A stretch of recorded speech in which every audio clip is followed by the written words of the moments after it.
Welcome to this performance of Old Cowtown Suite, a virtual young people's concert. I'm Don Reinhold, Chief Executive Officer of the Wichita Symphony, and joining me are Jackie Gerson, Executive Director of Wichita's Old Cowtown Museum, and George S. Clinton, who composed the music you're about to hear. I was inspired to write this piece when I visited Wichita for the first time a couple of years ago and had the pleasure of touring the Old Cowtown Museum. I felt a deep emotional connection to this place, and this music was born out of that experience. Old Cowtown Museum is delighted to be a partner for this production, and we hope you enjoy the scenes from the museum you'll see accompanying the music. Please enjoy this performance of Old Cowtown Suite, written by me and performed for you by the Wichita Symphony Orchestra. I'm here at the Chisholm Trail in downtown Wichita, where there used to be cattle instead of cars. Can you imagine what it was like to be a cowboy on the Chisholm Trail? Picture a 2-month-long journey across open prairies, rivers, and badlands. You, along with 9 other cowboys, a cook, and a horse wrangler, are responsible for about 2,500 head of cattle. Your job is to get the cattle safely from Texas to Kansas, where they'll be taken by railroad to cities in the east and sold. During the day, you help the cattle safely cross rivers, traveled through prairie storms, and protected them from thieves. You also made sure they grazed so that they would gain weight and be sold for a higher price once you reach Cowtown.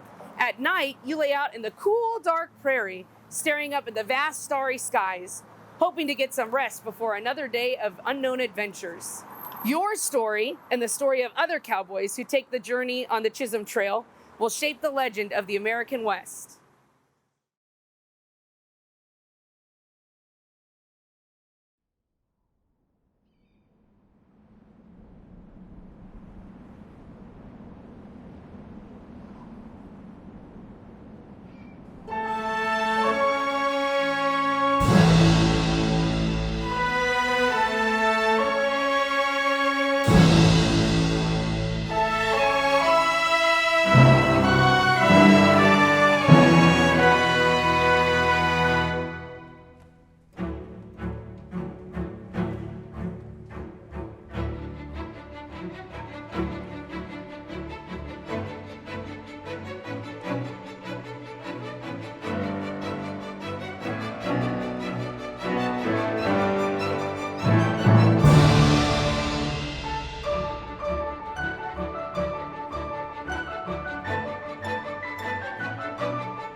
Hi, I'm Tim Jones, the Associate Concertmaster of the Wichita Symphony. That means I sit in the front row of the violin section, and I help the concertmaster lead the orchestra. The sounds of music can paint a picture in our minds, or make us feel lots of different emotions. In the next movement, The Church and the Jail, you will hear sounds that might remind you of the warm, fuzzy feeling you get when your family gathers together at the holidays. Then you'll hear some very different sounds that could remind you of feeling lonely and sad. There are many ways to make these different feelings come alive in the music. For example, in the holiday scene at the church, the stringed instruments, violins, violas, cellos, and basses, used their bows to make very warm sounds, like this.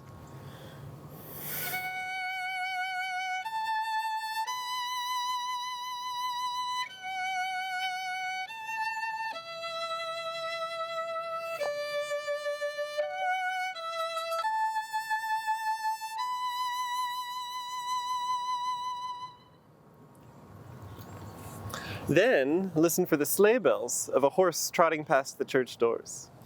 Next, you will hear a very different kind of music depicting the jail scene, where a prisoner sits alone in his jail cell. A single cello plays a sad solo. There are very few instruments playing in this part, which makes it feel very lonely. When the violas enter, they play pizzicato, or plucked strings, like this. It sounds much colder than when they played with their bows in the beginning. What other things can you notice about how music helps tell a story?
Hi there. My name is George S. Clinton, and I am a music composer. Now that's just a fancy way of saying I make stuff up. I bet some of you have made up songs or tunes just for fun. Well, when I was a kid, I did that too. I liked doing it so much that I went to music school, and now I do it for a living.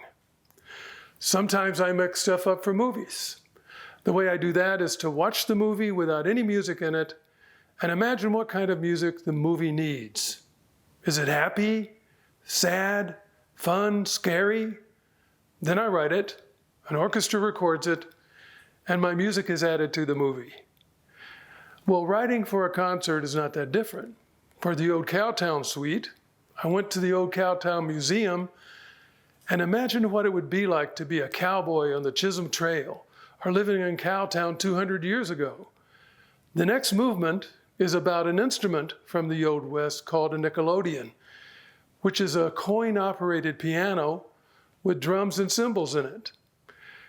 For this music, I imagined the nickelodeon would sound like as it got older and older. If you go to the museum, let your imagination be your guide. Who knows? You might be inspired to do a drawing or write a poem, or even compose some music about it like I was.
Many settlers came to Kansas for the promise of a better life. They hoped to start a farm and make a decent living for their families. However, those who arrived had difficult days ahead of them. They faced scorching heat in the summer and biting cold in the winter. In addition, Families were often spread out with few neighbors nearby, sometimes several miles apart. These harsh conditions led many to leave their prairie homes, while the remaining settlers gathered every ounce of courage they had to stick it out. With each year, they faced the challenges of growing food, staying healthy, and simply surviving.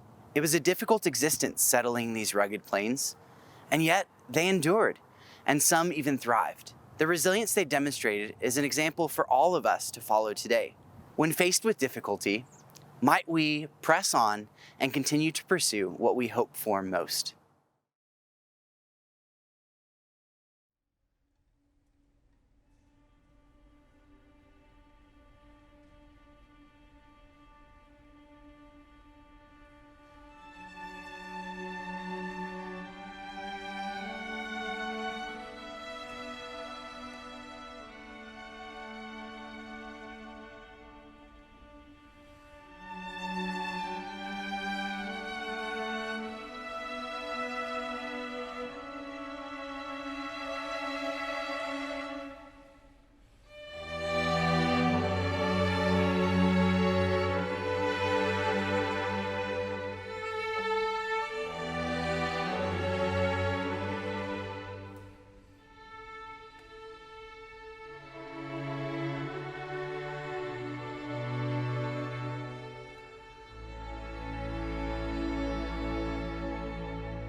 Hi, my name's Ryan, and I'm the blacksmith here at Cowtown, and we make things out of metal. And your three most important tools as a blacksmith would be your fire, your anvil, and a good hammer. The fire is very important because you have to get the metal hot enough that it becomes soft and malleable so that you can shape it between your big hard anvil and your hammer. With your fire and your anvil and your hammer, you can make pretty much anything you need, from nails to horseshoes to barrel rings to gate pieces, hooks, more tools, hammers, punches.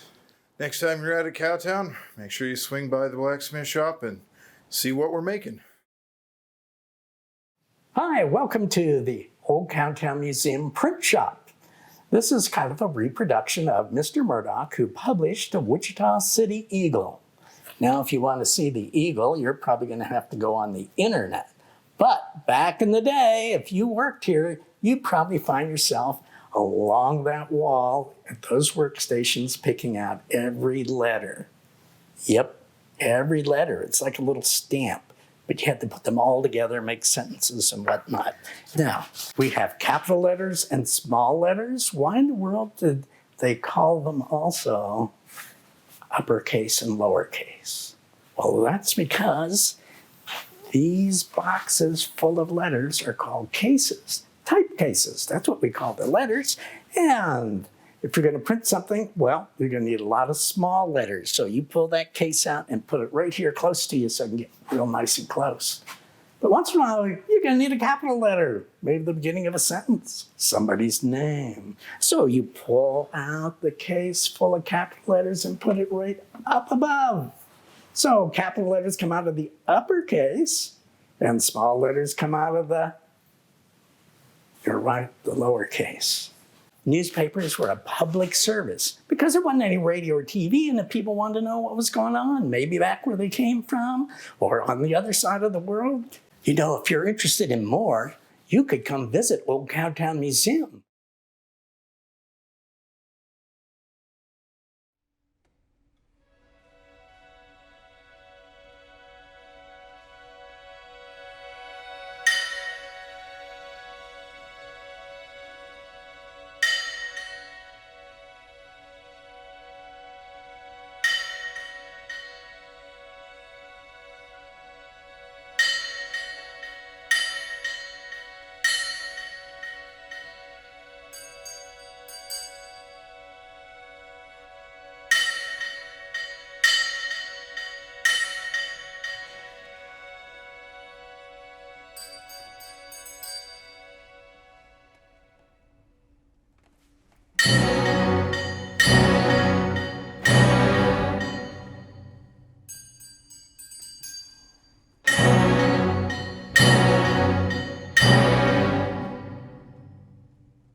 Howdy, I'm Greg. I'm the farmer here at Old Cowtown Museum, and this is Rosie. Her job out here is to greet the visitors. My job is to take care of Rosie.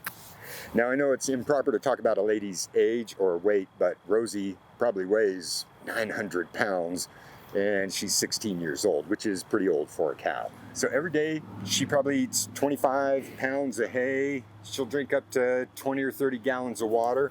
A lot of people haven't been up close and personal with a cow before, because these days it's kind of hard to run across a cow. So next time you're out at Old Cowtown Museum, make sure you drop by and say hello to Rosie.